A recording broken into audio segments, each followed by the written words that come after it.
Hello there. My name is Lee Colazzo, also known as Mrs. Readerpants, and I'm here today to show you a demonstration of my library orientation trivia game. So when we play this, I've done this game with my trivia games with sixth graders mostly, but they're great for all the way. I mean, I think even the smallest ones, first, second grade could probably do these all the way up until through middle school.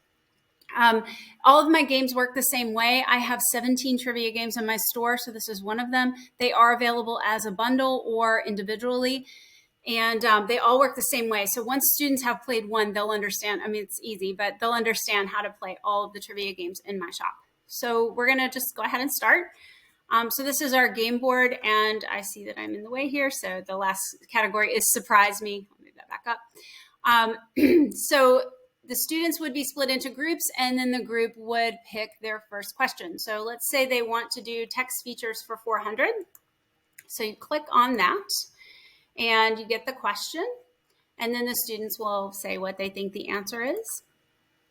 And when you get to the answer page, it'll give you a little more information about that particular question. All of the questions have this. This is great because this is where the real learning is. This is where you've tricked them into learning about bibliographies here in a fun way. So it's just a really quick bit of information, but it is something that they need to know. All of the slides that are answers have this.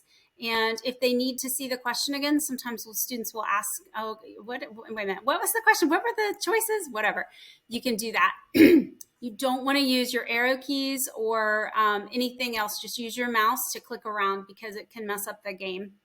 It can restart the game. So click on answer. And then when you go back to the game board, you will see that text features 400 has disappeared.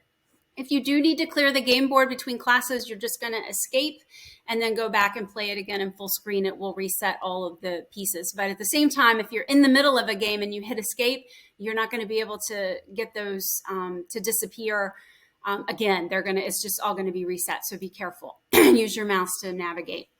All right, let's try another one. Let's do book care for 500. Yeah, what can librarians not fix?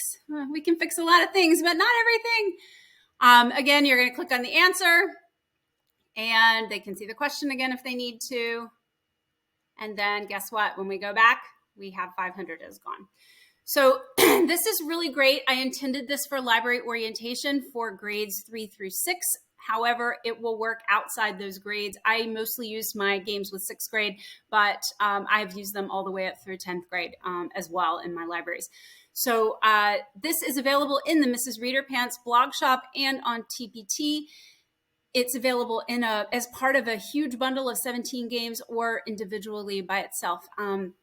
So if you have any questions, please comment below or you can send me an email, and I will see you next time. Thank you so much for watching.